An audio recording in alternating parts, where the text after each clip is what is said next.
가스펠 프로젝트 지금 저희들이 보고 있는 내용들은 예수님이 하셨던 여러 가지 기적의 비유를 끝내고 비유에 대해서 공부를 했고 기적에 대해서 저희들이 살펴보는 시간을 갖고 있습니다. 말 그대로 기적은 일반적인 세상적인 현상들로는 설명이 되지 않고 이해가 되지 않는 놀라운 초자연적인 일들, 그것을 기적이라고 하지 않습니까? 오병이어도 마찬가지로 있을 수가 없는 일이 일어났다라는 거죠. 일반적으로는 그게 바로 우리에게는 너무나 익숙하고 너무나 자주 들어서 당연히 예수님께서 하셨겠지라고 생각하는 이 오병이어의 기적의 겉표면에 있는 그 내용 이외에 더 깊이 들어가 보면 예수님이 어떤 분이신지 우리에게 보여주시고자 하는 성경의 말씀의 핵심 메시지가 무엇인지 이 시간에 우리가 함께 살펴보고 깨닫고 은혜 받고 그 은혜대로 살아내는 저와 여러분 되기를 바랍니다. 어느 기업이나 어떤 단체나 조직이나 그 기관을 이끄는 리더들이 있지 않습니까? 뭐 운동하는 팀 같은 경우는 감독이 될 수도 있고 교회는 목사님이 되는 거고 어떤 기업에는 사장이 되는 거고 그런데 그 탑 리더십이 탁월하게 운영을 잘하고 감독 같은 경우는 경기를 잘 꾸려나가고 팀이 하는 경기마다 다 승리를 하고 승승장구를 하고 사장님이 기업을 운영하시면서 기업이 굉장히 번영하고 번성하고 모든 직원들이 다 행복하고 그러다가 이제 다음 후계자들이 나오지 않습니까? 다음 리더십들이 생기지 않습니까? 근데 다음 리더십이 그냥 평균을 하면 못하는 것도 아니고 그냥 일반적으로 하게 되면은 굉장히 욕을 먹습니다.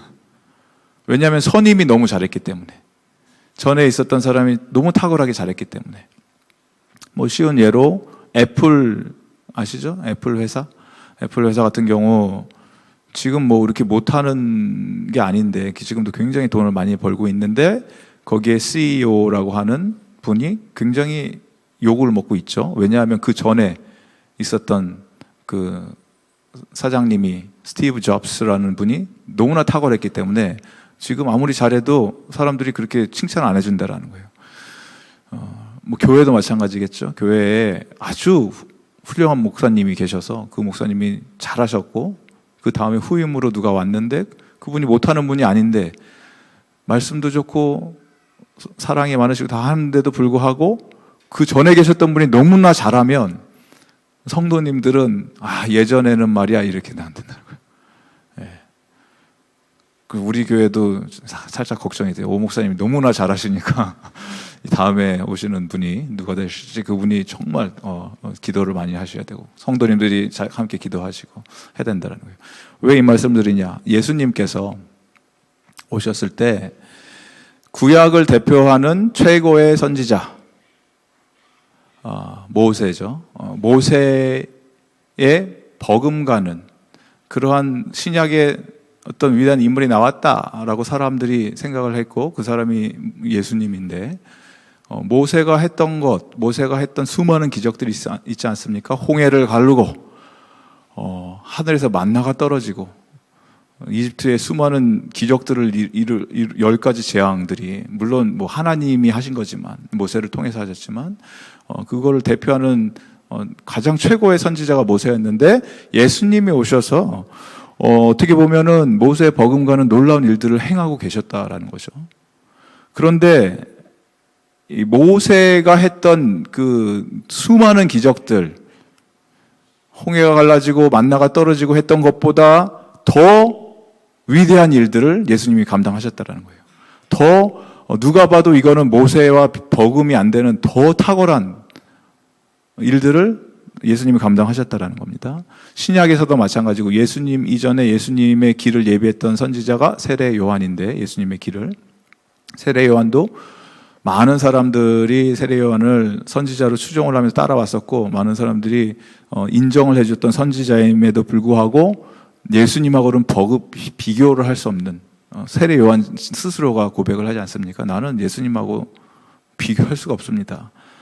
왜냐하면 아무리 이 별이 반짝반짝 빛나고 탁월한 별이 있다고 해도 그 뒤에 더 밝게 빛나고 더 위대한 별이 있으면 그 앞에 있었던 거는 사라져 버린다라는 거예요. 그것이 바로 예수님이시라는 분이에요. 오늘 이 말씀을 보시면 그냥 단지 물고기 2마리, 보리떡 5개로 놀라운 5,000명을 먹이시고 5,000명 이상, 남자만 5,000명이었으니까 여자 아이들까지 하면 10,000명이다 이렇게 학자들이 얘기하는데 10,000명 이상이다. 그래서 대단한 일을 하셨다. 이 정도의 기적을 얘기하는 것이 아니고 오늘 이 오병이어의 사건을 하기 이전에 어떠한 일이 있었는지 보면은 본문이 12절부터 제가 일부러 우리가 말씀을 읽었는데 12절의 말씀이 이렇게 시작을 합니다. 요한의 제자들이 와서 시체를 가져다가 장사하고 가서 예수께 아뢰니라. 그리고 나서 13절 예수께서 들으시고 배를 타고 떠나사 따로 빈들에 가시니 무리가 듣고 여러 고을로부터 걸어서 따라간지라. 오병이어 사건이 일어나기 바로 전에 있었던 일이 세례 요한이 목을 배임당해서 죽고 그 소식을 예수님이 들으시고 극심한 슬픔 속에 잠겨 있으셨던 거죠. 제자들도 두고 따로 가신 거예요. 따로 홀로 빈들 아무것도 없는 광야에 가셔서 있는 그 시간에 무리들이 예수님 어디 있어 하면서 찾으러 오고 있는 상황이다라는 거예요. 교회에서도 가끔가다 편찮으신 분들, 아프신 분들 병문안을 가지 않습니까? 병원에 병원 신방을 가게 되면은 많은 분들이 이제 목사님들이 오니까 반겨주시고 함께 기도하고 빨리 치유되시기 바랍니다 하고 좋아하시죠. 그런데 어떤 경우는 병원에 못 오게 하실 때가 있어요, 성도님들이. 그런 경우가 어떤 경우냐면 너무나 힘든 거예요, 몸이. 너무나 막 죽을 정도로 힘든 케이스. 극도의 고통과 아픔. 누가 와도 아무런 위로가 되지 않는 그런 상황들. 이해가 되시죠? 그런 상황들이 있습니다. 그럴 때는 그냥 가면 안 되죠. 정말 그냥 조용한 데서 기도해드리면 되죠. 그런 상황에서는. 왜냐하면 너무 힘드니까, 자기가. 근데 예수님이 지금 그런 상황이신 거예요. 너무나 힘든 상황인 거예요. 혼자 좀 있기를 원하는 상황. 따로 좀 지냈으면 하는 상황. 세례 요한과 예수님의 관계가 얼마나 돈독한 관계입니까? 사랑하던 요한이 죽게 됐는데 그것도 세례 요한이 그냥 죽은 게 아니라 목을 베어서 순교를 당했는데 그 소식을 예수님이 하나님이시고 모르실 리가 없고 그 다음 이후에 세상도 다 알고 계신데 그럼에도 불구하고 예수님은 너무나 힘드셔서 눈물을 흘리시면서 아파하고 계시는 동안에 이 무리라고 하는 사람들은 여러 고을을 돌아다니면서 예수 어디 있어? 예수 어디 있어? 라고 쫓아다녔다라는 거예요. 예수를 찾으러. 그러면 제가 만약에 이 전후 앞뒤 사정을 알고 그 상황 가운데 있으면 그 무리들을 향해서 아마 이렇게 외쳤을 거예요. 지금 뭐 하는 짓이냐? 예수님 좀 가만히 내버려둬라. 지금 얼마나 힘들고 아프신지 모르냐? 당신네들이 지금 힘들어서 예수님 찾는 건 알겠는데 예수님도 지금 괴로우시다. 잠시 시간을 좀 드려라. 그랬을 것 같아요. 제가 만약에 예수님의 제자로 따라다니고 있었다면. 그런데 예수님께서는 어떻게 하셨냐 보니까 14절 보니까 예수께서 나오사 이 큰 무리를 보시고 불쌍히 여기사 그 중에 있는 병자를 고쳐주시니라. 예수님이 보시고 아이고 사람들이 많이 쫓아오네, 불쌍하다, 내가 고쳐줘야겠다가 아니고 이 불쌍하다라는 이 표현이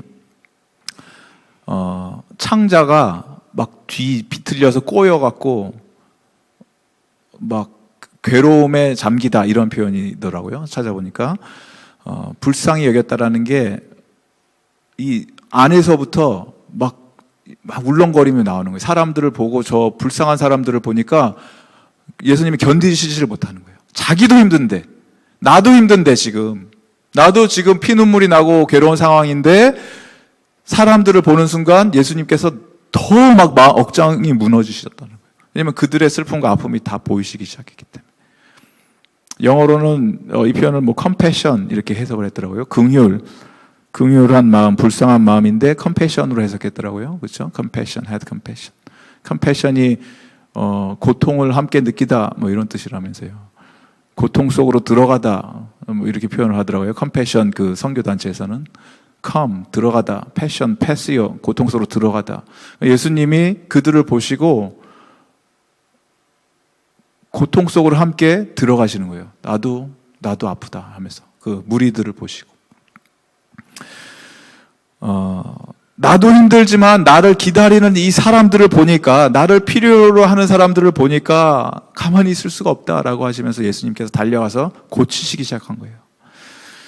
그러니까 이 땅에 오신 이유, 예수님이 이 땅에 오신 사명, 사람들을 향한 예수 그리스도의 흘러넘치는 사랑, 주체할 수 없는 이 마음이 예수 그리스도 안에서, 이 심장 안에서 뛰고 있었기 때문에 예수님은 그들을 향해 달려갔다라는 거예요.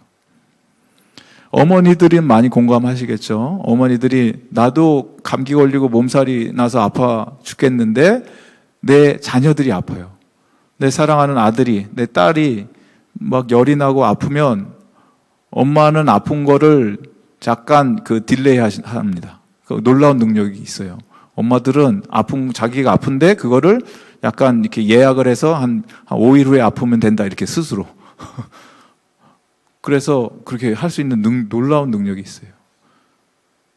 왜냐하면 엄마의 사명은 아이들이 잘 크도록 돌봐야 되는 거니까. 눈물을 흘리고 아프고 자기도 힘들지만 먼저 그 사랑의 마음이 거기로 전달된다라는 거예요. 예수님이 그것을 지금 하고 계신다라는 겁니다. 여러분, 그러한 아픔, 슬픔, 누군가를 바라보면서 불쌍히 여기는 마음을 드신 적이 있습니까? 막 창자가 뒷꼬이는 듯한 내장 깊숙한 곳이 막 흔들리는 그런 아픔들. 내가 겪어서 내가 아파서 아픈 게 아니고 다른 누군가를 바라보면서 그런 아픔들. 예수님이 그러셨던 것처럼 저와 여러분도 다른 사람들, 어려운 사람들을 바라보면서 긍휼을 베풀어야 됩니다. 절망하고 상처받고 낙심하고 무너져 내린 사람들을, 비탄에 휩싸인 사람들을 바라볼 때 우리가 그냥 스쳐 지나가는 사람들이 아니고 나에게 답이 있어서 그런 것이 아니고 우리는 그 답이 어디서 나오는지 알고 있기에, 예수 그리스도 안에 모든 답이 있다는 것을 알고 있기 때문에 모든 기적과 치유와 죄와 슬픔을 다 억누르고 이기실 수 있는 분이 예수 그리스도라는 걸 알고 있기에 우리가 담대히 그들에게 나가서 예수 그리스도를 전할 수 있게 되기를 주님의 이름으로 축원드립니다. 다른 사람들을 긍휼히 여기는 마음이 생기면 그들의 필요가 보이기 시작하죠. 그게 먹을 것이면 먹을 것을 갖다 줄 수 있게 되고, 돈이면 돈을 주게 되고, 시간이 필요하면 시간을 주게 되고, 그들을 만나는 게 필요하면 만나게 되고, 소망과 위로의 말을 건네주게 된다라는 거예요. 예수님께서 하신 사역이에요. 아버지께서 나를 사랑하신 것 같이 나도 너희를 사랑하였으니 나의 사랑 안에 거하라. 요한복음 15장 9절 말씀인데, 우리가 하나님의 사랑 안에, 예수 그리스도의 사랑 안에 거하면 진정한 사랑과 긍휼의 마음이 내 안에서 생기기 시작하면 이게 감정으로만 머물 수가 없고 반드시 행동으로 옮겨지게 될 줄 믿습니다. 행동으로 옮겨질 수밖에 없다라는 거예요. 그리스도를 따르는 저와 여러분이 예수 그리스도의 긍휼의 마음이 조금이나마 나에게 전가가 된다면 가만히 있을 수가 없다라는 거예요. 예수님께서 무리를 보시고 병자들을 치유하시고 고쳐주셨을 뿐만이 아니라 무리가 배가 고파서 줄인 것을 보시고 이들에게 먹을 것을 주시는데 그 주시는 게 중요한 게 아니고 이 모든 것들을 통해서 예수님이 하고 계셨던 것은 바로 너희들에게 정말로 필요한 것은 떡이 아니고 바로 예수 그리스도 나 자신이다를 보여주셨다는 거예요. 사람들이 예수 그리스도를 영접하기 전에 반드시 필요했던 게 이 떡을 먹으면서, 육신의 양식을 먹으면서 깨닫게 된 것이 우리의 이 인간적인 문제, 세상의 문제를 해결해 주실 뿐만이 아니라 그 이면 속에 있는 깊은 영적인 세계의 모든 문제들, 정서적인 것들, 이 눈에 보이지 않는 세상에 있는 여러 가지 어려운 아픔들, 내가 겪고 있는 것들까지도 나의 영혼의 양식을 채워주시는 분이 바로 참된 생명의 근원이 되신 분이 바로 예수 그리스도다라는 것을 보여주시기 위해서, 그래서 떡을 주셨다라는 거예요. 그렇기 때문에 저와 여러분이 우리 주변에 참 우리의 도움의 손길을 필요로 하는 사람들이 많은데, 여러분 스스로의 삶을 돌이켜 봤을 때 최근에 여러분 인생 가운데 긍휼을 베푸신 적이 언제이십니까? 내 주변에 정말 도움이 필요한 사람에게 내가 긍휼을 베푼 적이 언제인지 한번 생각해 보시기 바랍니다. 그리고 혹시 그런 생활을 하고 계신다면 이미 내가 그런 긍휼을 베푼으로 말미암아 그 사람의 삶이 어떻게 변화가 되었는지, 그리고 나의 삶 또한 어떻게 변화가 되었는지.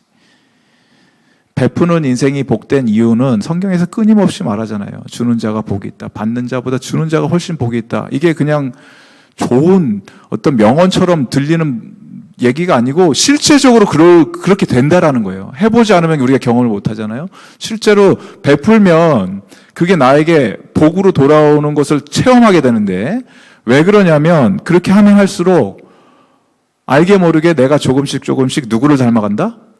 예수 그리스도의 모습을 닮아가게 됩니다. 예수님을 반사하는, 예수님의 형상을, 하나님의 형상이잖아요. 예수님의 형상이 나타나기 시작하는 거예요, 내 안에서. 그러면 잃어버린 자아를 찾게 되는 거예요. 내가 누군지를 발견하게 된다라는 거예요.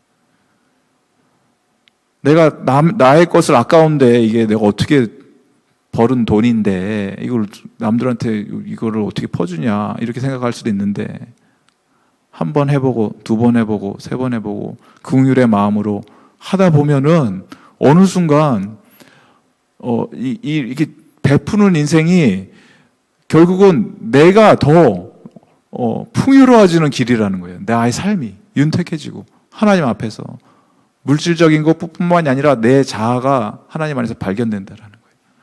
그래서 베푸는 인생 되시기를 바랍니다. 마음껏 베푸시기 바랍니다. 우리가 베풀 수 없는 게 없습니다.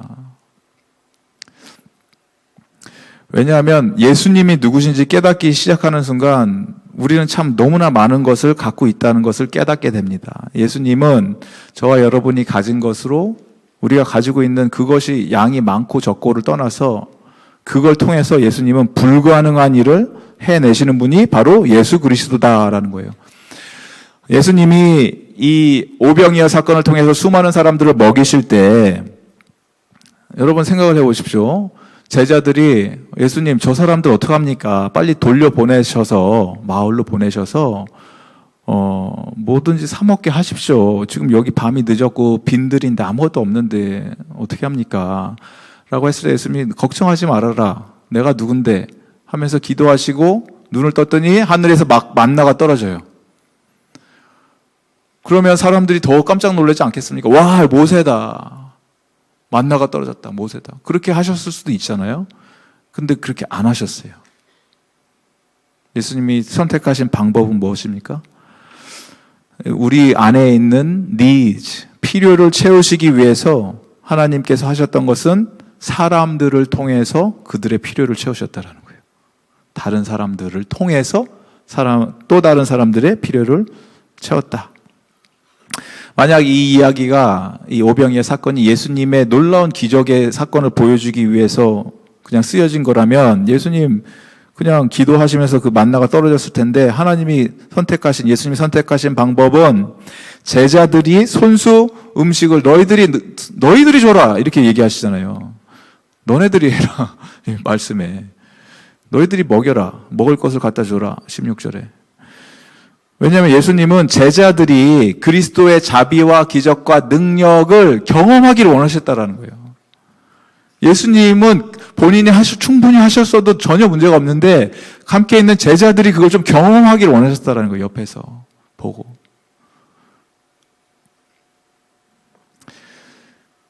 우리는 이렇게 생각을 해요. 교회에 여러 가지 문제들이 있습니다. 그러면 이제 논리적으로 따지기 시작합니다. 이게 지금 환경이 안 됩니다. 재정이 우리가 없습니다. 준비된 게 없습니다. 사람이 없는데 어떻게 합니까? 근데 얘기를 들어보면 다 맞는 얘기예요. 그리고 그게 논리적인 이야기고, 근데 예수님이 지난주에 우리가 보신 그 물이 포도주로 변하는 사건에 대해서 우리가 기적을 맛보았잖아요. 지난주 수요일 날.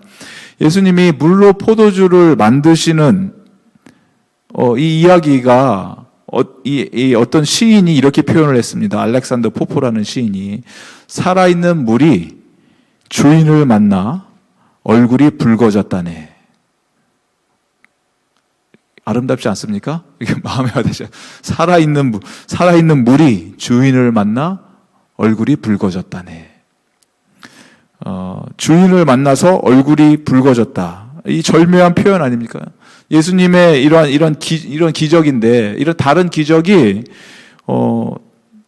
모든 기적에 적용이 될 수가 있는 이유가, 왜냐하면 보십시오. 저 여러분이 병이 들고 아프고 깨어진 몸이라고 했을 때, 아픈 몸이다. 깨어진 몸이다. 근데 그 몸이 창조주의 명령에 따라서 고쳐지는 것이 이상한 일입니까? 저와 여러분을 누가 만드셨습니까? 하나님이 만드셨고 하나님의 소유인데 하나님 창조주가 그거를 이렇게 고쳐주시는 게 그게 그렇게 기절할 일입니까? 하나님이 만져주시면? 하나님이 무에서 유를 창조하신 분 아닙니까? 아무것도 없는 것에서 엑스 니힐로, 아무것도 없는 것에서 크리에이션을 하신 분이 떡 몇 개를 가지고 이렇게 막 풍성하게 먹게 해주신 게 그게 그렇게 과장된 거짓말입니까? 이 기적을 안 믿는 사람들한테. 이게 그렇게 놀라운, 이게 있을 원래 그럴 리가 있어. 어떤 사람은 이렇게 해석을 하더라고요. 어린아이가 보리떡 5개, 물고기 2마리를 가지고 나오니까 사실 다른 사람들도 그 빈들에 오고 그럴 때는 그냥 생각이 있지 사람이 그냥 오겠냐 이거예요. 다 어린애들도 자기 도시락을 싸갖고 오는데 모든 사람들이 다 사실은 먹을 걸 가지고 왔다. 그래서 어린아이가 이렇게 자기 거를 먼저 예수님께 갖다 주니까 부끄러워서 아이고 이 조그만 애가 저렇게 하는데 아이고 안 되겠다. 내 거 풀자. 그래서 풀었다는 거예요. 그랬더니 이게 막 흘러 넘쳤다라는 거죠. 이게 뭔가 좀 더 설득력 있지 않습니까? 논리적으로. 근데 성경이 그걸 이야기하고 있습니까, 지금? 그게 아니라는 거예요. 이건 정말 예수님이 하신 기적을 이야기하고 있다는 거예요.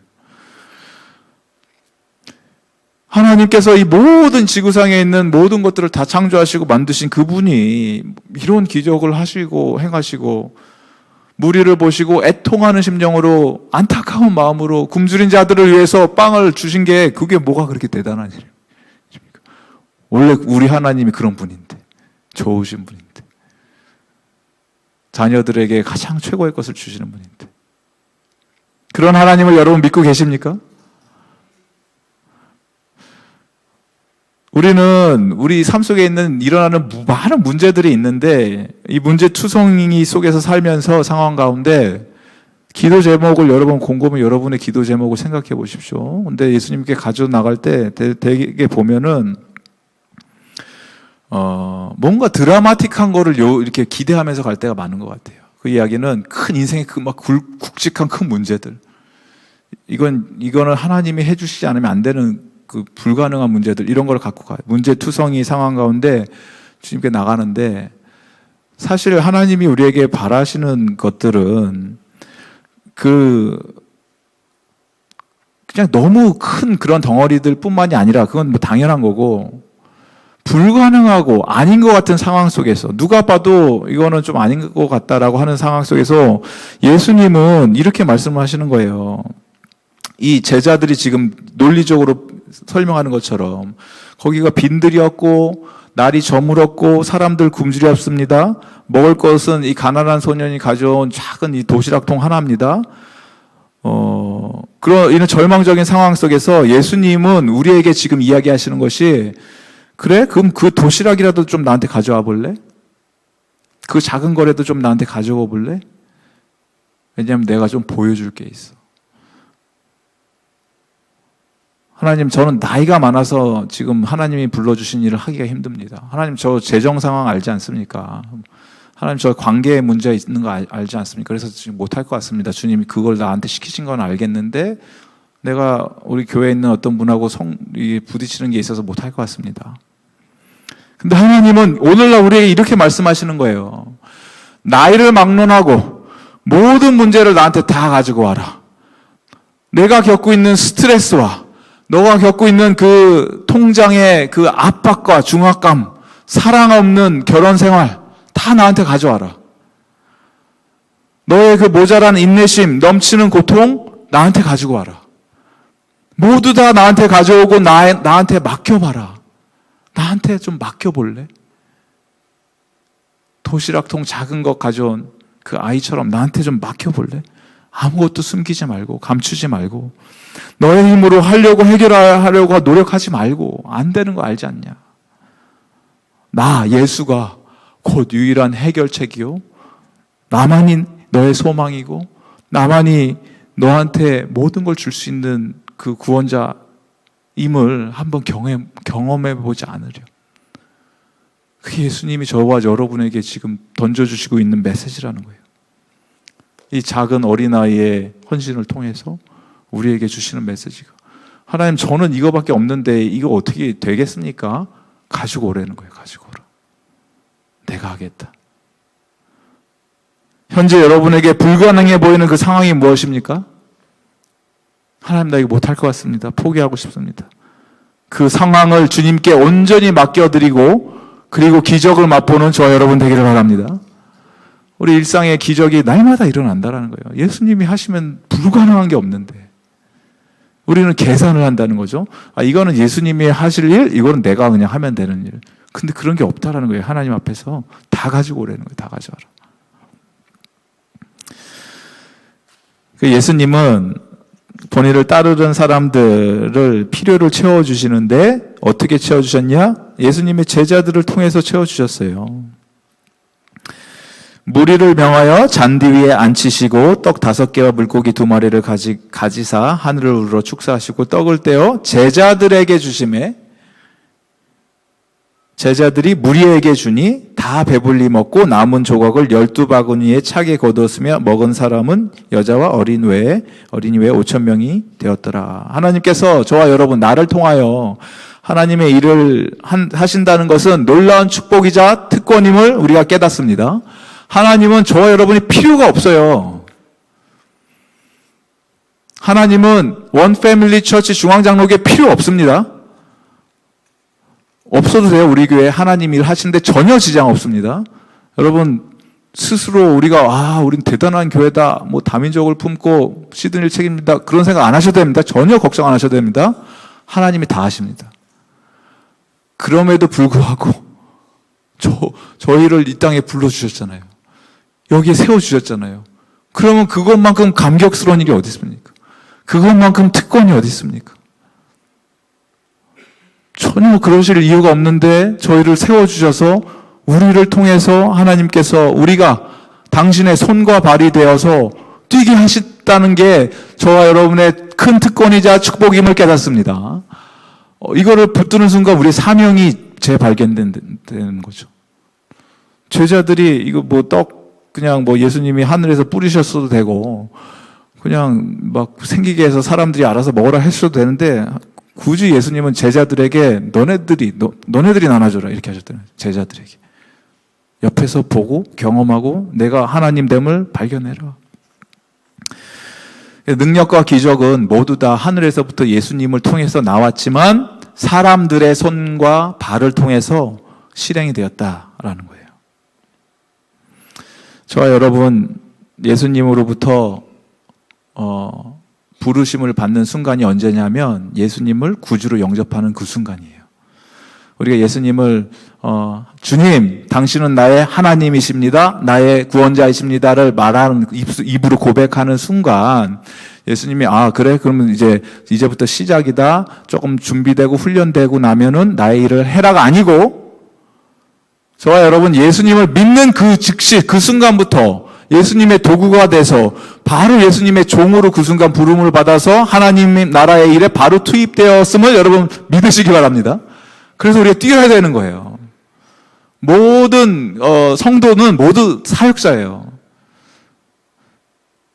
중직자만 사역자가 아닙니다. 목사님들, 전도사님들, 장로님들, 집사님들이 사역자가 아니고 예수 그리스도를 나는 예수님이 나의 구주입니다를 영접했던 그 순간부터 하나님은 여러분을 통해서 예수 그리스도의 기적을 통할 그 통로로 사용할 것을 이미 다 예비해 두고 계셨다라는 거예요.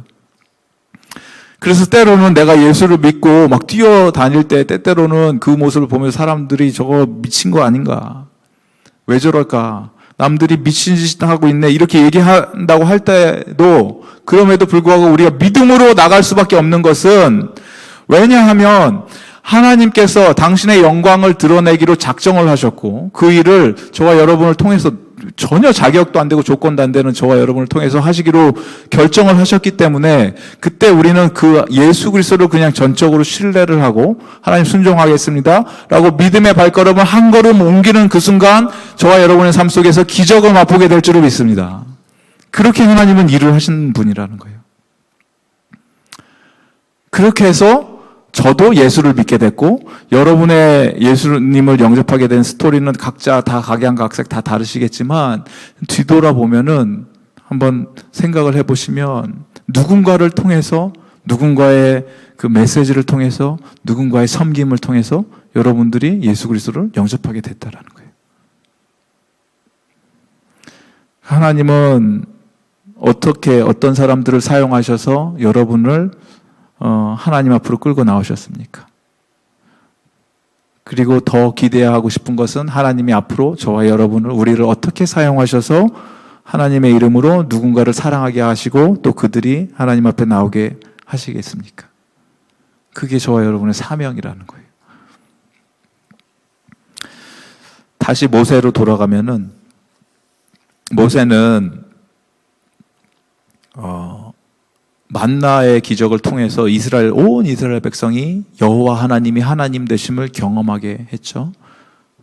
그리고 이 만나를 먹으면서 사람들이 하나님의 기적을 경험하면서도 채워지지 않는 이 인간의 죄악, 죄성 때문에 이제 컴플레인을 하기 시작하잖아요. 고기 내놔라. 만나 질렸다. 다른 거 달라. 왜냐하면 결국 이건 육신의 양식으로 그걸로 끝이 났기 때문에.